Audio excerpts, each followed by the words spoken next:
British সরকার যদি নিজেকে মানবাধিকারের রক্ষক বলে দাবি করতে চায় তবে উপনিবেশবাদী শাসক হিসেবে অতীতে নিজের ক্রীতদাস ব্যবসা ও ঔপনিবেশিক অপরাধগুলোর দায় স্বীকার না করে থাকতে পারে না। কমনওয়েলথভুক্ত দেশগুলোর আসন্ন শীর্ষ সম্মেলনে আগেভাগেই সেই পুরনো প্রশ্নটি আবারও নতুন করে সামনে এসেছে। সাবেক উপনিবেশবাদী শাসক ব্রিটেন তার ঐতিহাসিক অপরাধযোগ্য বিশেষ করে ক্রীতদাস ব্যবসার দায় গ্রহণ করে ক্ষতিগ্রস্ত দেশগুলোকে তার ক্ষতিপূরণ দিবে কি দিবে না। অতীতের যে কোনো সময়ের তুলনায় এখন এই প্রশ্ন বেশি গুরুত্ব পাচ্ছে, কারণ কমনওয়েলথভুক্ত বেশিরভাগ দেশ একসময় ব্রিটিশ ঔপনিবেশিক শাসনাধীন ছিল এবং এবারের কমনওয়েলথের শীর্ষ সম্মেলনের আগে এসব দেশ লন্ডনের কাছ থেকে কার্যকর পদক্ষেপ আশা করছে। এবারের কমনওয়েলথ শীর্ষ সম্মেলনে এই সংস্থার পরবর্তী মহাসচিব পদে দৌড়ে অংশ নিচ্ছেন আফ্রিকার 3টি দেশের পররাষ্ট্রমন্ত্রীরা। ওই 3 মন্ত্রী সম্প্রতি লন্ডনে অনুষ্ঠিত এক বৈঠকে সুস্পষ্টভাবে ক্ষতিপূরণের বিষয়টি উত্থাপন করেছেন। গানার পররাষ্ট্রমন্ত্রী শিরলি বচোয়ে বলেছেন, ক্ষতিপূরণ শুধু আর্থিকভাবে হতে হবে তা নয়, এটির বিভিন্ন রূপ থাকতে পারে। তিনি বলেন, আর্থিক ক্ষতিপূরণ একটি ভালো উপায়, তবে অর্থ বহির্ভূত উপায়ে ক্ষতিপূরণের বিষয়টি নিয়েও ইদানিং আলোচনা হচ্ছে। এখন প্রশ্ন হচ্ছে, ব্রিটিশ সরকার ক্ষতিপূরণের দাবি মেনে নেওয়ার পরিবর্তে এই সংক্রান্ত আলোচনায় অংশ নিতে ভয় পাচ্ছে কেন? কমনওয়েলথকে নিজেদের স্বার্থ রক্ষার হাতিয়ার হিসেবে ব্যবহার করতে পারছে না বলেই কি তাদের এই অনীহা? পদাধিকার বলে কমনওয়েলথের সভাপতি রাজা চার্লস এই সংস্থার পূর্ববর্তী শীর্ষ সম্মেলনে ঔপনিবেশিক ব্রিটিশ শাসনামলে ক্রীতদাস বাণিজ্যের কথা উল্লেখ করে এই ব্যাপারে গভীর দুঃখ প্রকাশ করেছিলেন।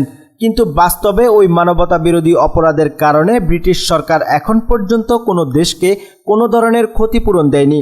এখানে পর্যবেক্ষকরা যে প্রশ্নটি করছেন তা হলো, ব্রিটিশ সরকার কি তাহলে দুঃখ প্রকাশ করেই দায়িত্ব শেষ করবে, নাকি নিজের অতীতকে সমালোচনার দৃষ্টিতে দেখার মাধ্যমে এই ব্যাপারে ন্যায় বিচার রক্ষার পথে হাঁটবে?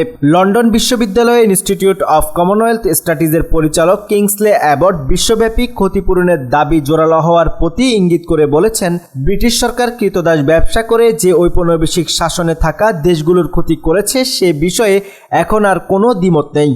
কিন্তু এখন এই প্রশ্ন আসছে যে ব্রিটিশ সরকার কি নিজের অতীত অবস্থানে অটল থাকবে, নাকি ক্ষতিপূরণ দেওয়ার যে রব উঠেছে তাতে সাড়া দেবে? সাবেক ব্রিটিশ প্রধানমন্ত্রী ঋষি সুনাক 2023 সালে এক বক্তব্যে লন্ডনের অযৌক্তিক অবস্থান সমর্থন করে বলেছেন, আমাদের ইতিহাস নিয়ে বেশি ঘাটাঘাটি করার সমস্যা সমাধানের সঠিক পথ নয়। প্রশ্ন উঠতে পারে, এই ধরনের কথা নিয়ে নিজের দায় অস্বীকার করার অপচেষ্টা নয় কি? কেন আমরা অতীতের একটি বিষয়কে নিষ্পত্তি না করেই সেটিকে অবধারিত ইতিহাস হিসেবে মেনে নেব, বিশেষ করে যখন বিষয়টির সঙ্গে কোটি কোটি মানুষের স্বার্থ জড়িয়ে আছে? পর্যবেক্ষকরা বলছেন, ব্রিটিশ সরকার যদি নিজেকে মানবাধিকারের রক্ষক বলে দাবি করতে চায় তবে উপনিবেশবাদী শাসক হিসেবে অতীতে নিজের ক্রীতদাস ব্যবসা ও ঔপনিবেশিক অপরাধগুলোর দায় গ্রহণ না করে থাকতে পারে না। কিংসলে অ্যাবট যেমনটি বলেছেন, ক্ষতিপূরণের যে সব সময় আর্থিক হতে হবে এমনটি নয়, বরং অর্থপূর্ণ ক্ষমা প্রার্থনা, আনুষ্ঠানিকভাবে ঐতিহাসিক দায় স্বীকার এবং ব্রিটিশ সরকার যে অতীতে এমন অপরাধ করেছে সেই সংক্রান্ত মেমোরিয়াল প্রতিষ্ঠা ইত্যাদি আকারেও ক্ষতিপূরণ হতে পারে। কমনওয়েলথ শীর্ষ সম্মেলনকে সামনে রেখে পর্যবেক্ষকরা মনে করছেন, এবারের সম্মেলনে এই ব্যাপারে ব্রিটেনের উপর চাপ আরও বাড়বে। এর চাপ প্রশমনের সবার আগে যেটি প্রয়োজন সেটি হচ্ছে ব্রিটিশ সরকারের পক্ষ থেকে আনুষ্ঠানিকভাবে নিজের অতীত অপরাধের দায় স্বীকার করা।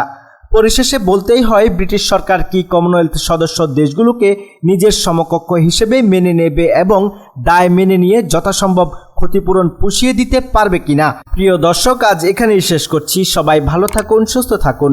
দেখা হচ্ছে পরবর্তী ভিডিওতে। ভিডিওটি ভালো লাগলে অবশ্যই চ্যানেলটি সাবস্ক্রাইব